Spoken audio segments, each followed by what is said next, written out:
नमस्कार मेरे प्यारे सभी दर्शकों। चूंकि हम सभी को पता है कि कर्मों का फल सभी को भोगना पड़ता है। अगर हम अच्छा कर्म करेंगे तो अच्छा फल मिलेगा, बुरे कर्म करेंगे तो बुरे फल मिलेगा। सबको कर्मों का फल मिलता है। लेकिन अगर आज हम जो कर्म करते हैं, क्या उसके कर्मों का फल हमारे बेटे को भी भोगना पड़ता है?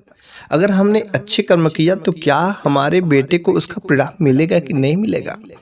इसके बारे में एक ऋषि महात्मा ने बहुत ही अच्छी जबरदस्त जो कहानी सुनाई है। तो एक बार की बात है कि एक महात्मा जी एक कुटिया में अपनी पत्नी के साथ में रहते थे। तो उनकी पत्नी ने महात्मा से पूछा कि आप इतने बड़े ऋषि हैं, इतने बड़े महात्मा हैं, लेकिन मेरे मन में एक प्रश्न है जो बड़ा ही संशय कर रहा है कि आखिर एक बेटे को अपने बाप के कर्मों का फल क्या मिलता है कि नहीं मिलता है। तो उस महात्मा ने कहा कि इसका उत्तर जानने के लिए आपको एक छोटी सी मैं कहानी सुनाऊंगा और उस कहानी के माध्यम से आप भली भांति से समझ जाएंगे कि आखिर अपने कर्मों का फल क्या बेटे को भी भुगतना पड़ता है कि नहीं भुगतना पड़ता है। अगर बाप ने अच्छे कर्म किया, क्या उसका फल बेटे को मिलेगा? बाप ने बुरे कर्म किया, क्या उसका प्रभाव, उसका फल जो बेटे को मिलेगा कि नहीं मिलेगा? तो ऋषि महात्मा ने कहा कि देखो प्रिय, एक बार की बात है कि एक महेश नाम का आदमी था और वह जो है अपनी पत्नी के साथ में एक छोटे से घर में रहता था और वह रोज मजदूरी करता था। अच्छा, वह रोज मजदूरी करता था तो रोज के उसे 70 रुपए मिलते थे और उस 70 रुपए में वह डेली 5 रुपए दान कर देता था, किसी मंदिर में, किसी भिखारी को, किसी जरूरतमंद को। अगर कभी कभी उसे जरूरत पड़ी तो 5 के बदला 6 रुपए 10 रुपए तक वह दान कर देता था। वह रोज का नियम बनाया था कि उसमें से 5 रुपए हमारा नहीं है। और इस तरीके से उसका जो घर खर्चा डेली का चलता था। तो महात्मा ने बताया कि देखो, परिवार सब कुछ ठीक ठाक चल रहा था, उसकी पत्नी भी खुश थी। उसकी पत्नी को अपने पति के इस कर्म से किसी प्रकार का कोई ऐतराज नहीं था और ऊपर वाले की कृपा से उस महेश नाम के व्यक्ति को एक बेटा की प्राप्ति होती है। भगवान ने उससे बेटा दिया और उस बेटे का पालन पोषण दोनों पति पत्नी ने किया। बेटा बड़ा होने लगा। जब वह बेटा 10 साल का हुआ तो उस बेटे ने मम्मी से कहा कि मम्मी, जब पापा रोज के 70 रुपए कमाते हैं तो आखिर उनमें से कुछ हिस्सा क्यों दूसरों को दे देते हैं, दान क्यों कर देते हैं, जबकि हमारे ही घर में बहुत सारी चीजों की जरूरत होती है, उन चीजों को पूरा करना चाहिए। तो उसके मम्मी ने कहा कि नहीं बेटा, तुम्हारे पापा ने रोज का नियम बनाया है और दूसरों को दान करने से भगवान हमेशा हम लोगों के साथ में रहता है, भगवान की कृपा बरसती है।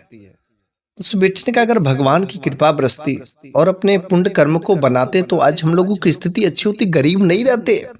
जब अपने ही खाने भर का नहीं है तो फिर दान करने से क्या फायदा है। तो उसकी माँ ने कहा कि नहीं बेटा, दान करना अच्छा होता है, ज्यादा तो नहीं करते, कुछ हिस्सा बहुत तो करते हैं। और ऐसे ही करते करते कुछ दिन बीत गए, लेकिन महेश ने वो दान करने का कार्यक्रम कभी नहीं छोड़ा। डेली अपने कमाई का कुछ हिस्सा वह दान कर देता था। और इस तरीके से हुआ कि एक दिन अचानक महेश की तबीयत खराब हो जाती है और महेश इस दुनिया से छोड़ करके चला जाता है। जब इस दुनिया से छोड़ करके चला जाता है तो महेश और महेश की माँ, पत्नी और उसके बेटे जो थे, दोनों पर बहुत बड़ा पहाड़ टूट गया। वो बेटा और माँ वो सोच में पड़ गए कि आखिर अब हम लोगों का घर की रेख देख, घर का खर्चा, घर की जिम्मेदारी को कौन देखेगा। कुछ दिन बीत गए तो वह बेचारा छोटा सा लड़का था, तो उसने सोचा कि चाहे जैसे भी हो, मेरे पिताजी ने ऐसा कोई बुरा तो कर्म किया नहीं, मेरे पिताजी को भगवान ने कैसे ले लिया।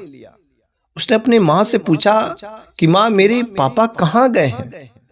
उसने कहा कि बेटा, तुम्हारे पिताजी यमलोकपुरी में चले गए और यमलोक के पास में गए, सब लोग मर के वहीं जाते हैं।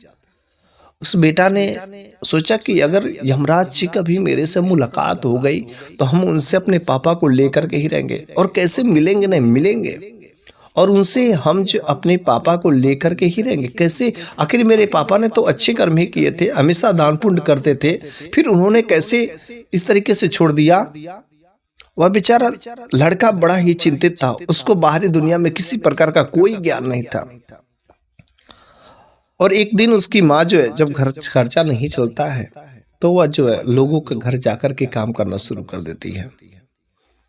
एक दिन उस लड़के के मन में ख्याल आया कि ऐसे ही कैसे मेरे पिताजी ने जो दान कर्म किए हैं, कहा जाता है कि वो मिलेंगे, लेकिन कहाँ मिला, कैसे मिलेगा, किस तरीके से मिलेगा, कुछ उसे समझ नहीं आया।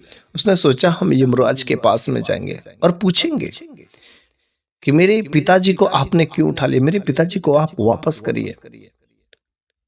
और इस तरीके से वह यमराज के पास यमलोकपुरी में जाने के लिए वह निकल पड़ता है घर से। और जब घर से निकल पड़ता है तो काफी दूर जाते जाते कुछ दूर थक जाता है और एक बरगद के पेड़ के नीचे बैठ जाता है।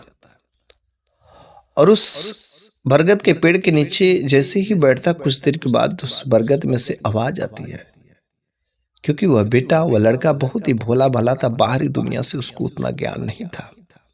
उस बरगद के पेड़ ने कहा, अरे बेटा तुम कहाँ जा रहे हो, तुम कौन हो? तो उसने कहा कि मैं महेश का बेटा हूं और मेरे पिताजी को यमराज ने बिना मतलब का उठा करके लेकर चले गए हैं और यमराज के पास में जा रहा हूं, और जैसे भी होगा वह मेरे पिताजी को वापस करना पड़ेगा। तो उस बरगद के पेड़ ने कहा कि यमराज के पास जो है तुम वैसे नहीं जा सकते हो, दूर एक जो है पहाड़ी है, और उस पहाड़ी पर जो एक ऋषि महात्मा रहते हैं, और वह ऋषि महात्मा जो है तुमको यमपुरी में जाने का रास्ता बता सकते हैं।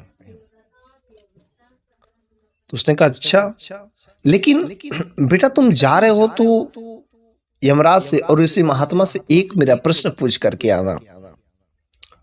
तो उसने कहा कि आखिर आपका क्या प्रश्न है? उस बरगद के पेड़ ने उस लड़के से कहा कि बेटा देखो, हम बहुत दिनों से यहीं पर खड़े पड़े हैं और मेरे को मुक्ति नहीं मिल पा रही है, आखिर हम कब तक यहाँ पर खड़े रहेंगे, मेरे को मुक्ति कब मिलेगी, यह प्रश्न पूछ करके आना। उसने कहा ठीक है। वहां से वह लड़का कुछ दूर आगे निकलने लगता है। तब तक रास्ते में एक किसान का घर पड़ता है, और एक किसान से मुलाकात जब होती है तो वह किसान बड़ा ही दुखी था और उसको प्यास लगी तो उस किसान के पास में जाता है, कहता कि आप मेरे को पानी दे दीजिए। तो उसने पानी पिलाया और किसान ने पूछा कि बेटा तुम जा कहाँ रहे हो और तुम कौन हो? तो उसने बताया कि मैं इस ऋषि महात्मा के पास में जा रहा हूँ और मेरे को यमपुरी जाना है, क्योंकि यमराज से मिलना है, मैं महेश का बेटा हूँ और मेरे पिताजी को बिना मतलब के कैसे भी लेकर के चले गए हैं, इस कारण से मैं वहां पर ऋषि महात्मा के पास में जा रहा हूं। तो उसने कहा कि बेटा तुम उनसे जा रहे हुए बहुत पहुंचे हुए ऋषि महात्मा हैं, उनसे मेरा एक प्रश्न है, जरूर पूछ करके आना कि मैं एक कुआं खोद रहा हूं और उस कुआं में से पानी क्यों नहीं निकल रहा? मैं हर तरीके का प्रयास कर चुका लेकिन उस कुएं से पानी नहीं निकल रहे। उस ऋषि महात्मा से पूछ करके जरूर आना। फिर वह वहां से निकल पड़ता है आगे, और एक नदी पड़ती है और उस नदी को पार करना पड़ता है। तो जब उस नदी को पार करना पड़ता है तो एक नाव दिखती है, लेकिन जो जैसे ही उस नाव में बैठने वाला रहता है तो किनारे जो एक बुढ़िया रहती है, एक बुढ़िया दादी माँ। उस दादी माँ ने कहा कि बेटा तुम कहाँ जा रहे हो और तुम कौन हो? उसने कहा मैं महेश का बेटा हूँ और इस ऋषि महात्मा के पास में जा रहा हूँ और मेरे प्रश्न है। उस बुढ़िया दादी ने कहा कि बेटा अगर तुम उस महात्मा के पास में जा रहे हो तो मेरा एक प्रश्न है, उनसे पूछ लेना कि मैं कब तक ऐसे ही मैं भटकती रहूंगी? मैं सोच रहा हूं कि मेरी आत्मा को मुक्ति मिल जाए और मेरी आत्मा को मुक्ति क्यों नहीं मिल पा रही है? मेरे शरीर इतना बूढ़ा हो गया है लेकिन मेरे को मुक्ति चाहिए।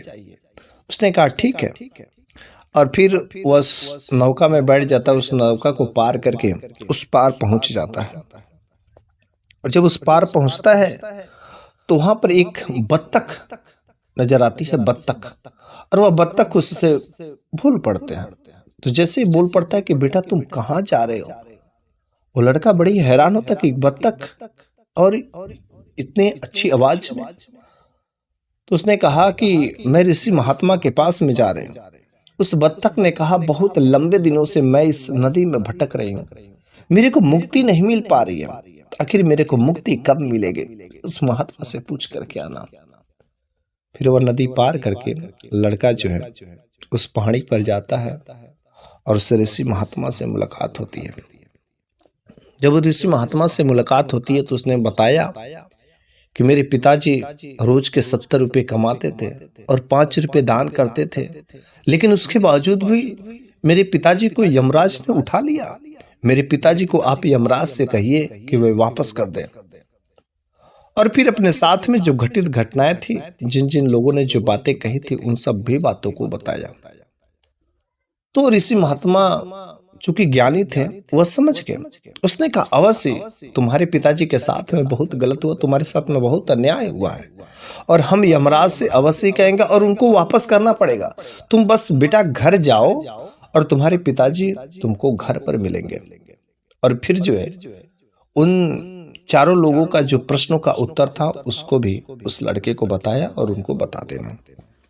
उसने कहा ठीक है।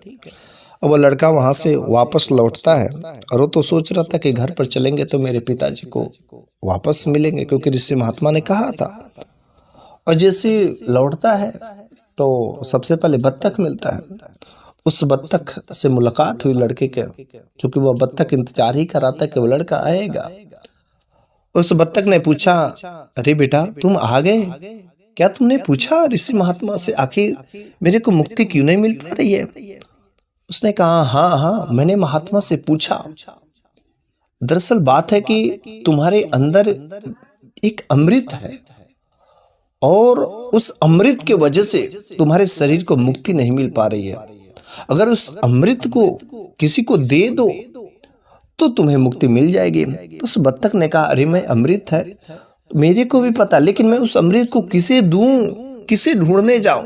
बेटा एक काम करते कि तुम ही उस अमृत को ले लेते तो बड़ी अच्छी बात हो जाए और मेरे को मुक्ति मिल जाती। बस उस लड़के को उस बत्तख ने अमृत दे दिया और फिर उसके शरीर का मुक्ति मिल जाती है। फिर वह नदी पार करके जैसे ही नदी के इस पार आता है तो बुढ़िया दादी माँ बैठी रहती है।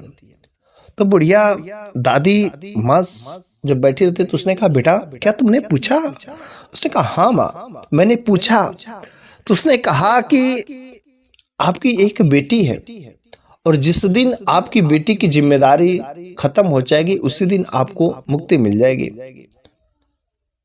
तो अगर आप अपनी बेटी की शादी कर देती हैं तो फिर जो है आपको मुक्ति मिल जाएगी। उसने कहा अच्छा ऐसी बात है, तो मैं अपनी बेटी की शादी किससे करूं? बड़ी चिंता की बात है। उस बूढ़ी दादी माँ ने कहा कि देखो बेटा मेरे को तुमसे अच्छा लड़का तो मेरे को नजर नहीं, तुम बहुत ही भोले भाले अच्छे हो और मेरा तुमने जो जीवन का समस्या का समाधान भी तुमने दिया। बेटा तुम मेरी बेटी से शादी कर लो, मेरी बेटी बड़ी होनहार है, बहुत ही अच्छी, हर कार्यों में कुशल है। फिर उस बूढ़ी दादी माँ ने उसके साथ में शादी कर दी और उस बुढ़िया के शरीर को मुक्ति मिल जाती है। फिर वहां से उस लड़की से शादी करके वह साथ में दुल्हन को लेकर के आता है। तब तक कुछ दूरी पर चलता है, चूंकि उस किसान से मुलाकात हुई और किसान ने कहा कि बेटा क्या तुमने मेरे प्रश्नों का उत्तर लाया कि आखिर मैं कुआं जो खोद रहा हूं इस कुएं में से पानी क्यों नहीं निकल रहा? तो उसने कहा कि देखिए हाँ मैं तो आपके प्रश्नों का उत्तर जरूर ढूंढ करके लाया हूं, क्योंकि आपके जो कुआं है उस कुआं के उस परत के नीचे जो है सोने और चांदी की एक बहुत बड़ी परत है, अगर आप उसको हटा दें तो पानी वहां से बाहर आ जाएगा। तो उसने कहा बेटा देखो हम अकेले हैं और बहुत मेहनत का काम है, अगर तुम भी मेहनत करा देते तो बाकी जो निकलता तुम लेकर के चले जाते, मेरे को कुछ हिस्सा दे देते, क्योंकि तुमने ही सारा का सारा समस्या का समाधान दिया है। उसने कहा ठीक है। उसने मेहनत कराया और अंदर जो चट्टान थी सोने और चांदी के बड़े बड़े टुकड़े उसको निकले और किसान ने एक गाड़ी पर लोड करा करके और उसके साथ में विदा किया। अब उस गाड़ी पर लेकर के आ रहा था तो रास्ते में बरगद का पेड़ भी मिला। तो उस बरगद के पेड़ जब मिला तो उस बरगद के पेड़ के पास में आया तो बरगद के पेड़ ने कहा कि अरे बेटा तुम तो आ गए और मैंने जो कहा था क्या तुमने किया? क्या उस साधु बाबा से पूछे, उस महात्मा से पूछे आखिर मेरे को मुक्ति क्यों नहीं मिल पा रही है? उसने कहा हाँ हाँ मैं पूछ करके आया। उसने कहा कि आप एक पिछले जमाना में बहुत बड़े ऋषि महात्मा थे, बहुत बड़े ज्ञानी थे। चूंकि आपके अंदर ज्ञान बहुत था लेकिन आपने किसी को दिया नहीं, जिसकी वजह से आपका ज्ञान आपके अंदर है, उस ज्ञान की वजह से आपको मुक्ति नहीं मिल पा रही। क्योंकि आपके अंदर जो ज्ञान भरा पड़ा है, अगर आप किसी को उस ज्ञान को बांट देते हैं तो आपको मुक्ति मिल जाएगी। तो उस बरगद ने कहा बेटा इस रास्ते से बहुत कम लोग एक तो आते जाते हैं और फिर मैं उस ज्ञान को मैं किसे दूं? मेरे अंदर जो ज्ञान है बेटा, मेरी विनती है कि अगर उस ज्ञान को तुम ही ले लेते तो बड़ी अच्छी बात होती। फिर उस बरगद ने अपने ज्ञान का पिटारा जो है उस लड़के को दे दिया।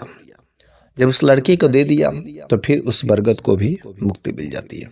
अब वो लड़का अपनी दुल्हन को लेकर के अपने घर पर जब पहुंचता है, सोने चांदी का ढेर लेकर के, अमृत लेकर के, तो उसकी माँ ने पूछा बेटा तुम कहाँ गए थे? चूंकि अब उसको ज्ञान हो गया था कि मेरे पिता जी को मुक्ति मिल गई है, सारे के सारे लोग मुक्ति के लिए ही व्याकुल थे और मैं चला था अपने पिताजी को लाने, बल्कि उनको तो मुक्ति मिल गई है। क्योंकि इस चीज का ज्ञान हो गया था और उसके पिताजी ने जो कर्म किए थे, उसके जो दान किए थे, उस दान का परिणाम बेटे को मिला, जिसकी वजह से उसका जीवन अच्छा हुआ। तो मेरे प्यारे सभी दर्शकों, अगर बाप अच्छे कर्म करते हैं तो कुछ ना कुछ उसके अच्छे फल की वजह से बेटे को जरूर मिलते हैं। अगर बाप बुरा कर्म करेगा तो उसका बुरा परिणाम भी बेटे पर जरूर आएगा। इसलिए हमें कहना चाहिए कि हमें हमेशा अपने अच्छे कर्म करना चाहिए। हमारे अच्छे कर्म करने की वजह से हमारे परिवार पर किसी प्रकार का संकट जो आने से टल जाती है। तो बस आज की यह कहानी आपको कैसी लगी है कमेंट बॉक्स में जरूर बताइएगा।